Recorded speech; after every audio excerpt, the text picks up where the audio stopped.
on literacy, high on Human Development Index, including female life expectancy, claims to be a matriarchal society. Yet, we are talking about Kerala. Yet, the reportage of dowry deaths every now and then have exposed the dark underbelly of the most educated death state in India. Now, Kerala High Court has convicted the husband in Vismaya case that drew attention to how prevalent dowry is in the state. The court also convicted the husband for the offence of dowry-related harassment under the IPC. Let me tell you, 22-year-old Vismaya, an Ayurveda student, was found hanging in the bathroom in Kiran's house in Kollam on June 21st. According to reports, a day before the incident, Vismaya had sent a WhatsApp message to her relatives over the alleged harassment by Kiran, her husband, over dowry, along with photographs of bruises on her body. Her husband was arrested the next day but was granted bail by the Supreme Court in March 2022. For the major offences charged by the prosecution, 304B, dowry death, 498A, harassment, and 306, abetting of suicide has been found. And accused was found guilty for these offences, and his bail bond stand cancelled. Question on hearing will be conducted tomorrow, and only thereafter we can know what is the sentence.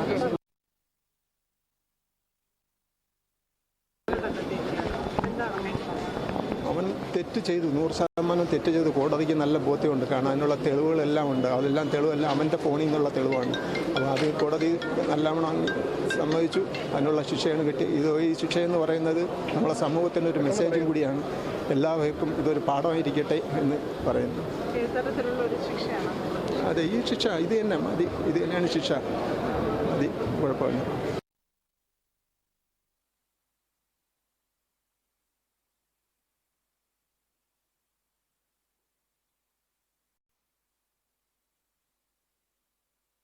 All right, so there you heard the father of Vismaya, who was speaking to the press after the court convicted her husband of dowry suicide. The court had said that the husband is guilty of abetting her suicide.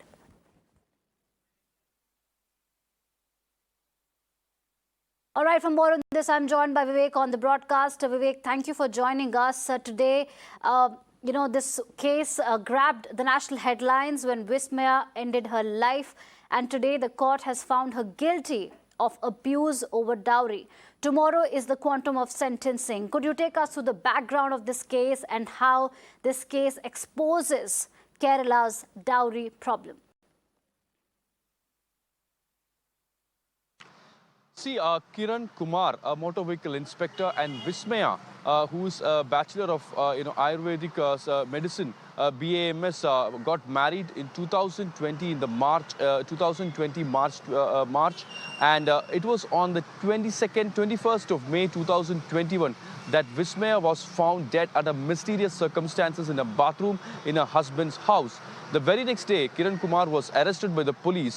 Now, abetment to suicide is a charge that's been raised by the prosecution right from the beginning. Initially, Kiran Kumar and his family has denied all the charges.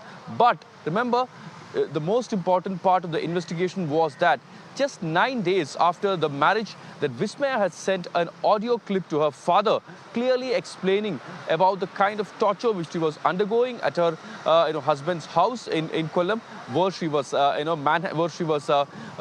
verbally and physically been abused, and all these things. This particular audio clip which she has sent to her father just 9 days after the marriage was the most crucial piece of evidence where the police could actually reach to the culprit, who's none other than husband. Remember, the trial has been going on for 4.5 months. The Supreme Court has granted bail to Kiran Kumar, but digital evidences had proved extremely crucial as far as this investigation is concerned. And finally, the police has filed a 300-page charge sheet before the Kollam Judicial Magistrate Court. And today, the District Magistrate Court has convicted Kiran Kumar, the motor vehicle inspector, and said that his quantum of punishment will be announced tomorrow, which is also going to be very crucial. Many say that he could get a life term, but it's still not clear. But remember, one very important point that's been made by the judge today is that it's not just a case against Kiran Kumar, but against all those people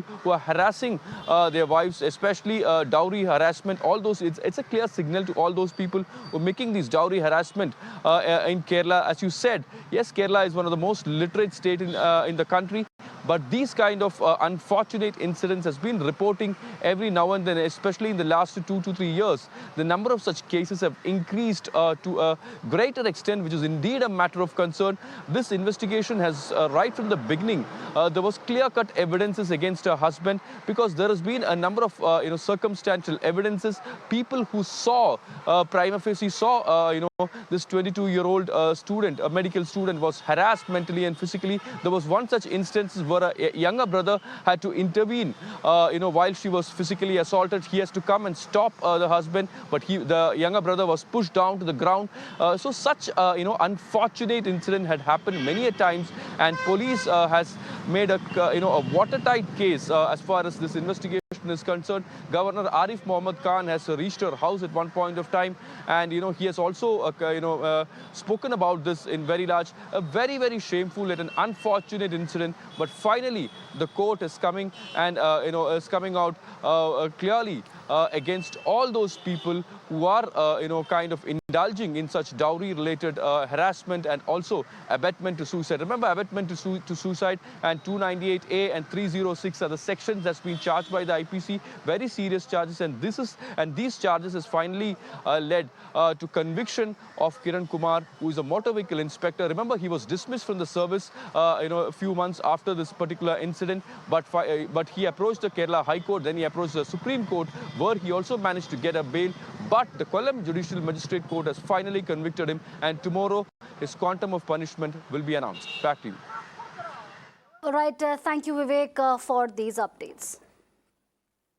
All right, on the broadcast, I'm joined by Kuldeep Yadav. His sister allegedly died by suicide due to dowry harassment.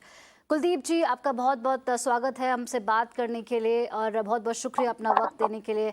जो भी आपकी बहन के साथ हुआ उसके लिए हमें बहुत खेद है, और हम जानते हैं कि आपके लिए बहुत बड़ी ट्रेजेडी है और आपके लिए बहुत मुश्किल होगा इस बारे में बात करने का। लेकिन चाहे वो केरला की बात हो या चाहे वो गुरुग्राम की बात हो, शायद दहेज एक ऐसी चीज़ है जो भारतीय समाज का सबसे बड़ा धब्बा है। क्या आप बता सकते हैं आपकी बहन के साथ हुआ और क्या मैसेज देना चाहते हैं आप हमारे समाज को? मैम, हमारी बहन के साथ यही हुआ था, दहेज के मामले में ही उन्होंने अपनी जान गंवाई है। शादी के कुछ दिनों बाद से ही मेरी बहन को दहेज के लिए या दहेज के अंदर जो वो सामान लेके गई थी उसको क्या सपोर्ट कर दी।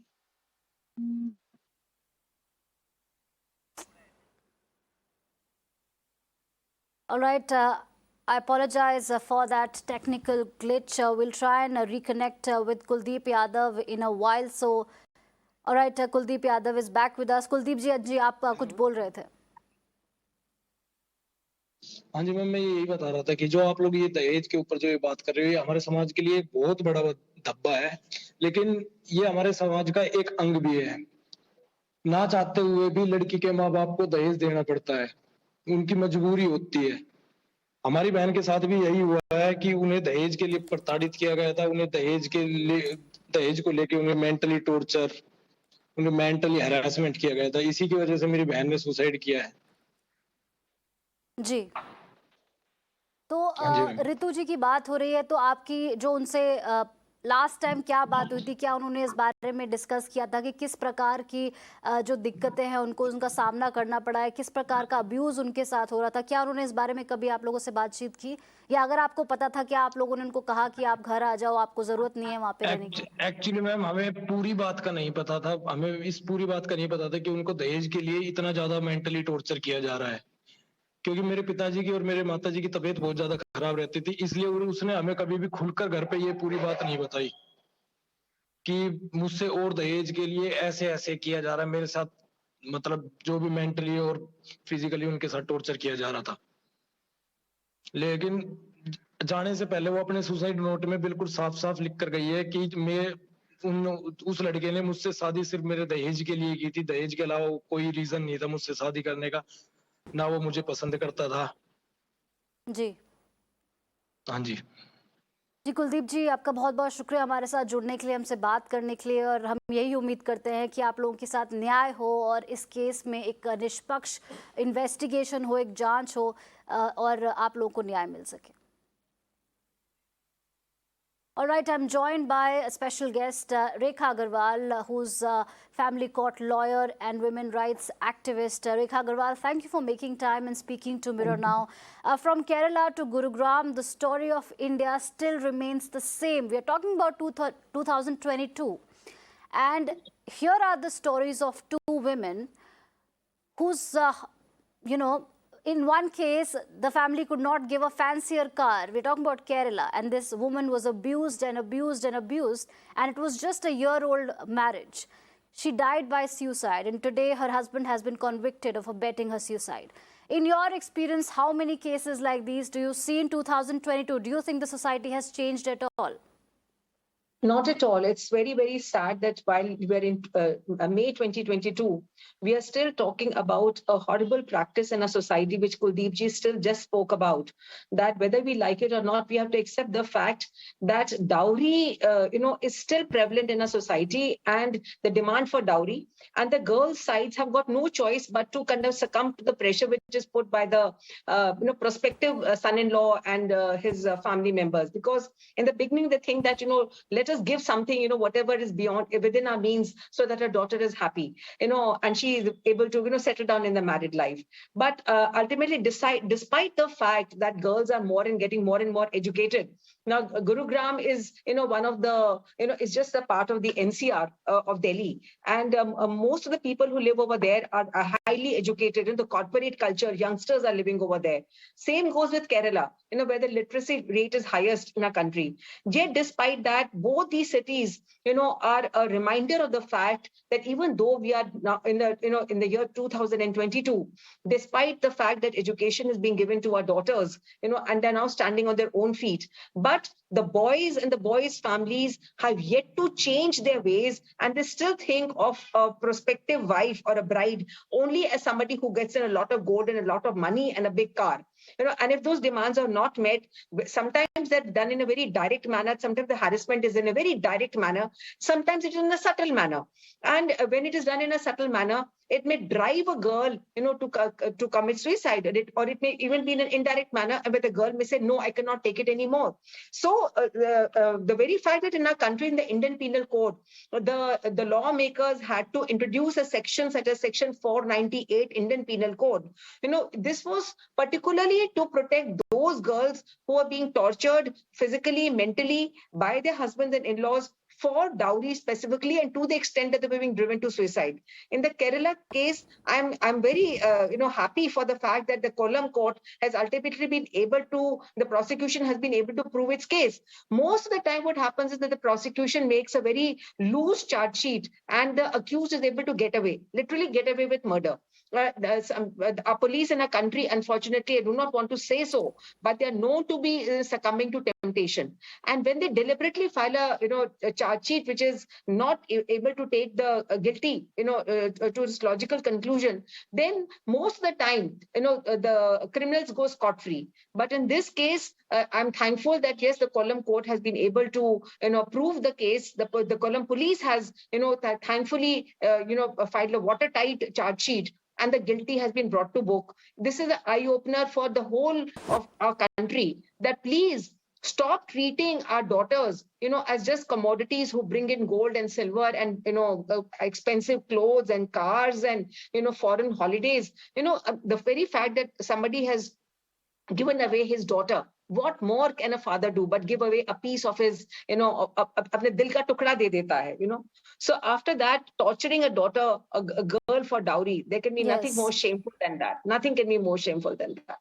Absolutely. And one more point, Rekha Agarwal, that in a lot of conversations, we often hear this thing ki beta adjust kar lo, or log kya kahenge, what will people say? How many times have you encountered this when somebody has reached out to you, this log kya kahenge and beta compromise? The onus of compromising in a marriage often falls on women and their families.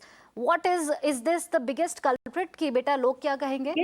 Yes. I fully agree with this. That this again, despite the fact that we are in 2022, the burden of making a marriage survive still falls upon the daughter, upon the wife. And a society is such, there's a social stigma. Though more and more girls are now walking out of unhappy marriages, and the family courts are full of girls, and boys who are now realizing that if a marriage doesn't work, let us call it quits. But despite that, a dowry, a divorce still remains a stigma. If a girl walks out of a married life, she's supposed to be like a very bold girl, jo adjust nahi kar pai. In fact, daughters are given that kind of an upbringing by their mothers, that beta tumko ghar basana hai, that ghar Yes. basana, that ghar basana hai, and everything will become okay gradually. Abhi you bardasht karo, abhi bardasht kar lo, sab kuch seh lo. Why after you have a few kids, within a year or two, you'll have a child, and then everything will settle down. Sab theek Yes. ho jayega. But Yes. why will sab theek ho jayega? Why shouldn't everything be good on day one?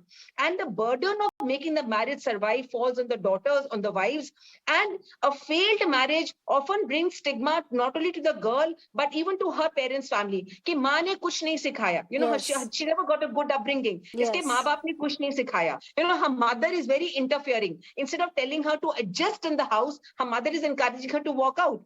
And I'm glad that mothers are encouraging their daughters to walk out of bad marriages. I'm not at all encouraging mothers to pamper their daughters and not give them basic, education that how human relations need to be nurtured. Human relations need to be nurtured. A marriage has to be worked upon. There are teething problems in every marriage, in every relationship. In the beginning, there are teething problems. And more so in a marriage where you realize that this girl has come to your house forever and she's going to be living in this house forever. She's not an unwanted guest who'll go away within a few hours or a few days. A wife is going to be there for your whole life for keeps. Yes. So therefore, those teething problems are there in every relationship, more so in marriage. But I'm not at all encouraging parents to give kind of wrong education or wrong signal or wrong encouragement to their daughters not to, it takes two to tango. You have to really work upon a relationship. The husband also has to work and the wife also has to work. But if we keep on pressurizing our daughters that you digest all sorts of indignities which are put on upon you only for the reason that we have not been able to give you sufficient dowry, that is a wrong signal that we are giving to the boy, to his family. We are encouraging them. This is giving a wrong signal in society. Very often, out of experience, I'm telling you that many times the girl's parents think, okay, koi baat nahi, lalchi hai na, they only want money. Okay, we have got sufficient, because sufficient Yeah. money. Let us just fill their coffers with money, and our daughter is ultimately going to be the Rani of the house. She's going to be the queen of the house ultimately, and the husband is going to inherit everything. So such kind of a thinking has to change. Not only the boys' sides have to change, even the girls' sides. They must realize that just you're giving the wrong signal to the ladka walas if you keep on putting money in their house. You have to educate your daughter. You have to educate your even son-in-law. Educate your sons-in-law also that look, this is what the wrong thing that you're doing. Otherwise, we'll have more cases like the Kollam and the Gurgaon tragedy. And this is not the end. This is not the end, mind you. More and more that despite the fact that girls are getting highly educated, they're standing independently on their own feet. They're not financially dependent upon their husbands and in-laws. But this evil that is there in a society, dowry still remains. That is something Absolutely. which we have to accept, and we have to all work upon it collectively to remove it from a society. All right. Thank you so much, Rekha Agarwal, for your time and sharing your insights on this very, very critical issue. This is India's dark and ugly truth. We're talking about dowry abuse and deaths. Moving on.